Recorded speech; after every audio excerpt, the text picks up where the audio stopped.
Welcome back to Bills and Business. I'm your host, Laura Carr, and today we're diving into the policy fights shaping Texas's fuel and convenience store industries.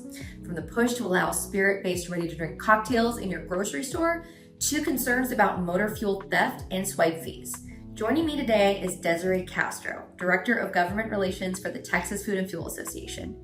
She brings more than a decade of experience in the Texas Legislature, including senior roles with Senators Chuy Hinojosa and Senator Cesar Blanco. She knows the Capitol inside and out, and today she's here to break down the big issues playing out for retailers, consumers, and policymakers. Any fun stories you want to start with? So I was working 10 years in the Senate. Okay. And I actually found your old business card when you were with Senator Paxton. So apparently we met before when you were on staff. I think that you came and lobbied me.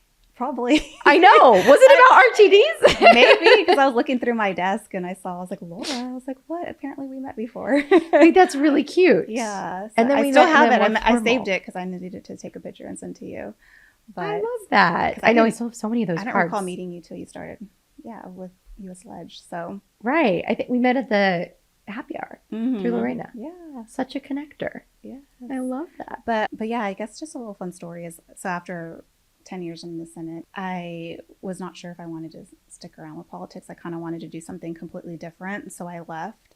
Okay. And I ended up working for my dad, he's retired from the state comptroller's office as an auditor. Cool. So he has his own business. And my two brothers also were former auditors at the comptrollers.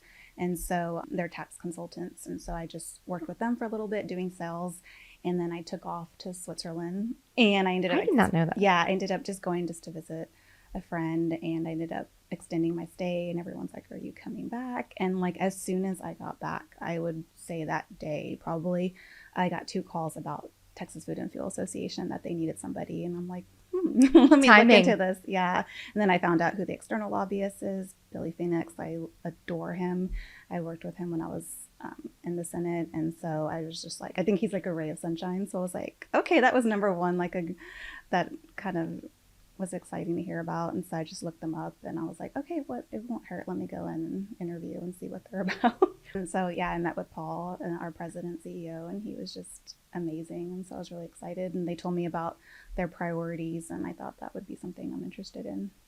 Was that part of your portfolio when you were in the Senate? No, I wouldn't. Cool. I don't think so, no. How long were you in Switzerland for? Like 2.5 weeks.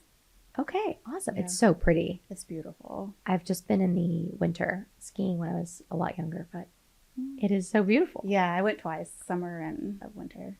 That's so cool. Yeah, it's beautiful. So what was the moment that you thought, I should get out of politics? I was just ready for change. Yeah. I was in the Senate for 10 years. And so I just kind of felt like I was ready for a new challenge. And so that's why I decided to take the next step. And unfortunately, I heard about Texas Food and Fuel Association. How long have you been there now? 2 years. Okay. 2 years. So for those who don't know, what does Texas Food and Fuel Association do? Yeah, so we represent the wholesale and retail sector of the oil and gas industry in Texas. And what I'll say was what drew me to Texas Food and Fuel Association is we have fuel distributors and then the retail sector. And so that's really the backbone of everything. And our slogan is We Fuel Texas. So we have our fuel distributors. They bring the fuel to your neighborhood gas station. They provide fuel for industrial use, aviation, agriculture, construction. They'll provide fuel for trucking companies, state agencies. And so I was really just impressed with the diversity of our membership, because it's not only fuel distributors. We have retail, we have grocery stores, convenience stores, we have suppliers, and so equipment manufacturers. So we just have a wide range of issues that we work on. And it's just every day there's a new challenge or opportunity that's around the corner. We have, with all our diversity in our membership, we have different challenges, whether that be regulatory or regional issues. And so I just really enjoy, having the opportunity to be able to advocate on behalf of our industry. I think to see that impact a policy shift or a new partnership, I think that's incredibly rewarding.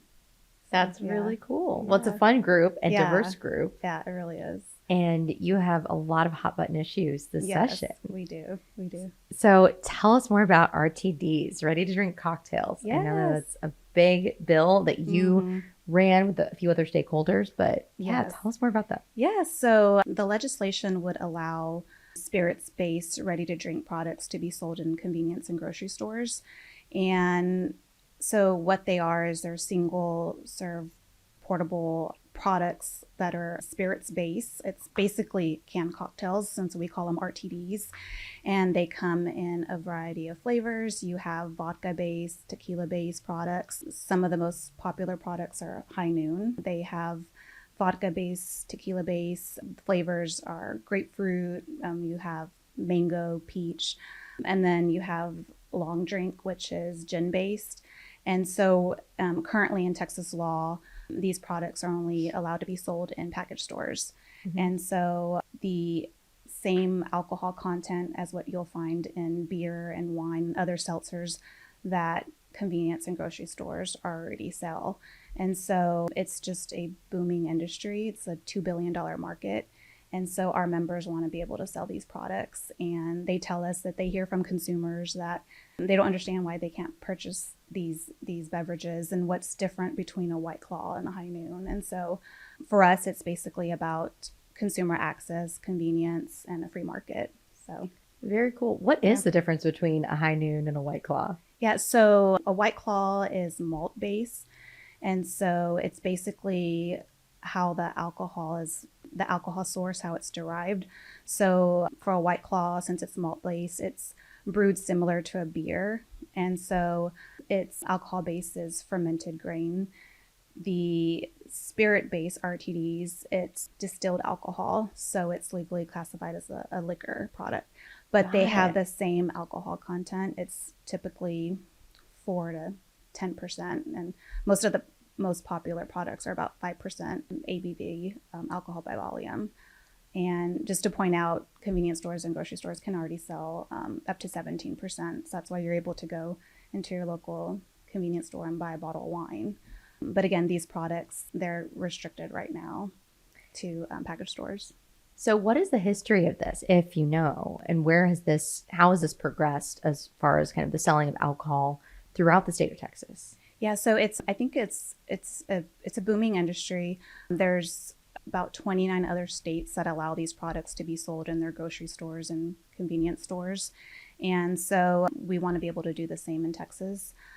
Well, I think just the history, it's always been they can only sell the malt-based products, not distilled spirits is only allowed to be sold in package stores. That's just the history. And I think with these products, as they've evolved, it's a new product. So we're kind of, I think, relying on outdated regulations. Sure. Does having a 2-year biennial kind of legislature impact the changes in this industry? Are there a lot of new drinks coming out? Yes, there really are. I think we're starting to hear more from RTD producers as well. I think right now it's an unfair market advantage. Convenience stores and grocery stores want to be able to sell these products because, there's the consumer demand as well. But you also hear from the RTD producers that they also want to expand their market. And when you look at, like I said, 29 other states, they're allowed to be able to do that. And so we're hoping that we could, modernize our alcohol laws here in Texas. Wow. So SB 2225 is the bill that y'all have been supporting. Who are the other stakeholders you've been working with on this bill? Yes, the Texas Retailers Association, as well as the Distilled Spirits Council and the Consumer Coalition. So what are kind of the labeling and licensing limitations? I know that some people get confused on some of those too. Basically, it's just one is fermented and the other is distilled. So again, it's an outdated and inconsistent regulatory approach. So it really undermines competition. We did a survey and it revealed that about 86 to 87% of Texans support having these products sold in grocery stores and convenience stores. And we have a grassroots website where nearly 2,000 letters were sent to lawmakers to support this legislation. So we want to, we want to be able to do this here in Texas. And I think that consumer demand is there too. Wow. And so what has been the legislature's response so far to this bill? Well, it passed the Senate, so we were really excited about that. That's a big step because last session we didn't get a hearing in the Senate, and so this time it moved through the committee and passed the full Senate, and so we applaud them, the Senate, on passing this legislation. For sure. So what kind of opposition have you faced in the past and now? So right now in Texas, you have 3,000 package stores and about 30,000 to 32,000 grocery stores and convenience stores. So I would say it's rooted in maintaining a protected market. I don't think there's a valid rationale for maintaining unequal access to products based solely on how the source of the alcohol or how it's derived. I think, these are products have the same alcohol content. And so I think we're really right now limiting competition and consumer access and consumer choice. For sure. Well, it's been a fascinating debate. Yes. And you run the PAC as well. Yes, I do. So what does that entail? Rallying the grassroots? Yeah, so we actually, with the association, we have our political action committee. And so we have a council that meets off session, and we make political contributions to elected officials here in Texas. So it's raising funds and distributing those funds to our elected officials. And usually we'll have several golf tournaments a year that help us raise those campaign contributions. I've never golfed with you before, but we should. Yes, I actually don't golf. I just drive around in the cart. But I do need to learn. I golf badly. I'm really good at it.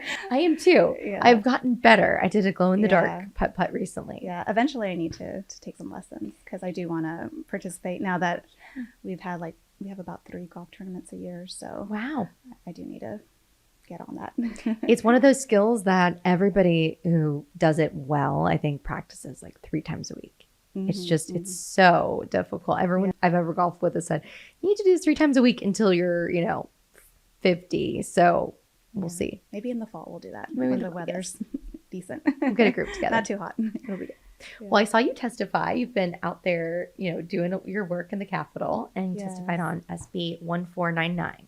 So I want to show a little clip of that, and if you want to talk a little bit more about it, but here is Desiree's testimony. Hi, good morning, Chairman and members. I'm Desiree Castro. I'm the Director of Government Relations for the Texas Food and Fuel Association.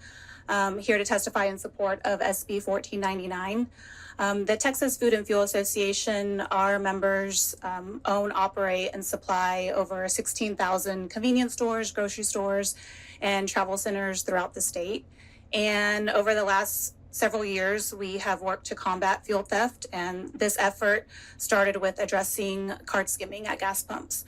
And the Texas Financial Crimes Intelligence Center, they've been a valuable partner. The work they do, the investigative work, is commendable. Like Senator Nichols said, if you haven't toured the facility, we recommend you do that. We took a tour a year ago, and it was just fascinating to see what they do. They have highly trained agents and analysts. They keep our members informed. They provide industry trends, training, other critical information to help prevent and respond to theft and fraud schemes. So we support this piece of legislation, and we support expanding their scope beyond card skimming to include payment fraud. This will support industry, Texans, and the economy. So thank you to Senator Nichols for working on this. So there's another big topic, which is motor fuel theft. And I know a lot of people would be interested in this because it impacts so many people. So the establishment of the Financial Crimes Intelligence Center a couple of sessions back, and now you're trying to help aid in kind of helping against fraudulent payments and skimming. Can you tell us more about what that is? Yeah, so just to give you some background on the issue, the Texas Food and Fuel Association has worked on combating fuel theft for the last several years, and it started with card skimmers at gas pumps. And so the association had several skimmer-related bills to stiffen penalties, but these criminal organizations, they continue to evolve and come up with and develop new technology that, they'll counter law enforcement techniques. They'll counter the latest security measures that the industry is implementing. And so they just are very sophisticated. There's still card skimming happening at the gas pumps, but now you're starting to see them use new devices like pulsar manipulation devices. So it's a device that manipulates the counter in the pump so that it's not accurately measuring how much fuel is being dispensed. Wow. So you have that issue. You have diesel theft, ATM skimming. Now we heard there's a new tactic where they're manipulating the control valve in the dispensers. So it's a really big economic impact to our members. There's product loss. Sure. I know there was in 2023, one retailer lost about $90 million Wow. in fuel. And so there's cost to security, updating their security costs, insurance risk. So like I said, they're very sophisticated criminals. So we're just trying to stay on top of that. And the last couple sessions, we've been working on several fuel theft prevention bills. Wow. Yeah, that would definitely impact your members. Yeah. Is this kind of a petty theft situation, or is this like more of an organized crime ring that's doing this? Yes, so these are actually organized criminals. They're committed by foreign national crime groups. And so they are not located in a specific region of Texas or the United States. They move around, so it's very hard to investigate. But fortunately for Texas, we have the Texas Financial Crimes Intelligence Center. It's a statewide fusion center that investigates organized financial crime. And so they're a valuable partner for our association. They keep us up to date on industry trends, training, and they'll keep us updated on the new technology and the new devices that these criminals are coming up with. Wow. What is making it so difficult to police, do you think? Well, they're doing actually a really great job. I would say the FCIC, the Financial Crime Center, since it became operational in 2022, that was just 3 years ago, they've already stopped over 300 million in fraud. Wow, just in that's three years. And so that really highlights the scale of this issue. And I'll say that some of our champions on this issue is Representative Marianne Bettis from Houston, Senator Nichols, and as well as Senator Zaffirini. They worked on this legislation that created this financial crime center. And so that's really beneficial for our members and that partnership that we have with the center. Cool. So what would this new piece of legislation help solve? So right now the scope of FCIC is limited. So this new legislation would expand their scope to include payment fraud. And so today was actually signed by the governor. So we're really excited about that. Congrats. I feel like that's a great step for business. Yes, it is. It is. Then another big issue that I know you're working on is swipe fees. So tell us more about that. So swipe fees is one of the top priorities for our members. It's the second highest operating cost for our members after labor costs. Every time a card is used, a retailer is charged 2 to 4% on every transaction. Our members, they have no ability to negotiate, and these card networks control over 80% of the market. And so retailers have no choice but to accept these cards. And so it's these swipe fees, it's money that these businesses are not able to reinvest back into their employees, into their business, into their community. It's an issue. It's very costly for our members. And so we would like to see some type of competition and transparency. So we've been working on that the last couple of sessions with a variety of different business groups. How big of an issue is it from, smaller retailers to the larger ones? Does it differ? Is it pretty much impacting them the same way? Yes, it's impacting all of them. Like I said, we've talked to several members and all of them tell us it's their top issue, their top concern, and it's the second highest operating cost for them. Wow. And do you do anything at the national level on this issue? Yes, there is movement at the federal level. There is bipartisan legislation. It's the Credit Card Competition Act. And Representative Lance Gooden is one of the co-authors on that legislation.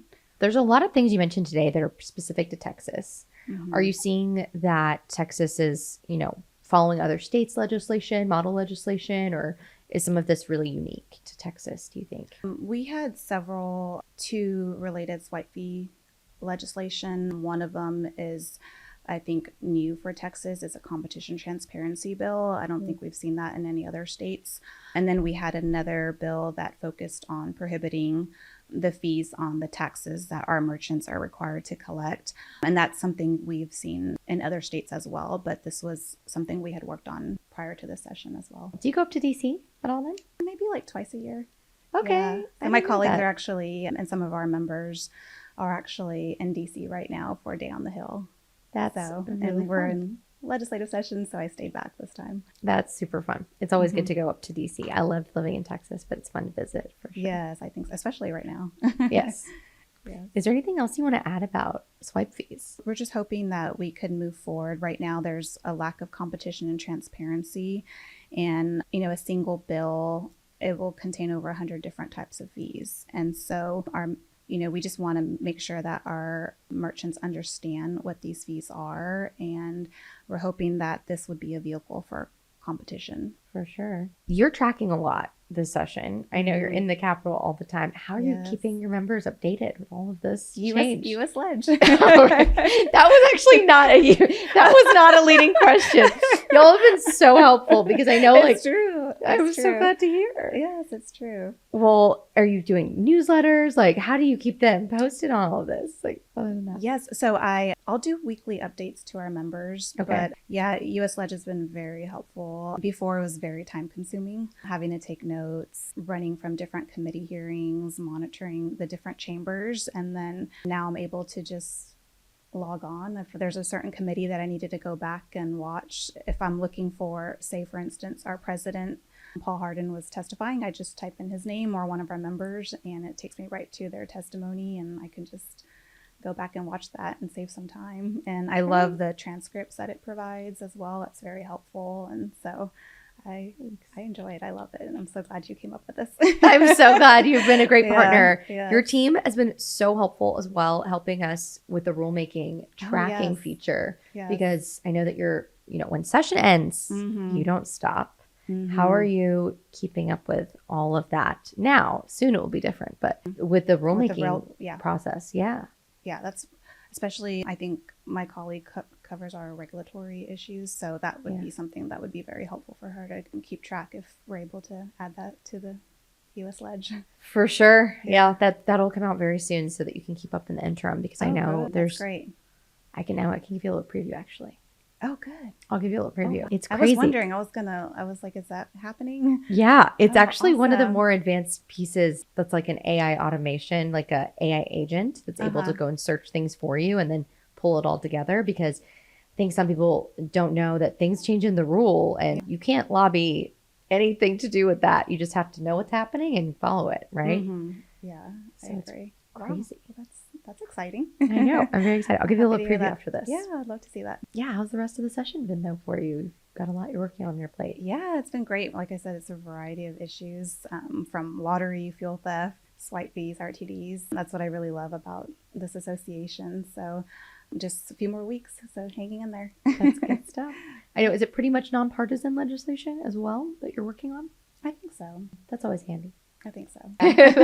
We're friends with all the folks. Yes, I think so. Well, thank you so much for coming on and talking more about your issues. You've got just a wealth of knowledge there, so they're lucky to have you. Yes. Well, I'm happy to be a part of a great organization. Thank you. I appreciate you for having me. Yeah, of course. Anything else you want to add before we head out? No, that's it. Just everyone use USLege if you don't use it already. Thank you, Desiree. Thank you for coming on. Yes, of course. Thank you.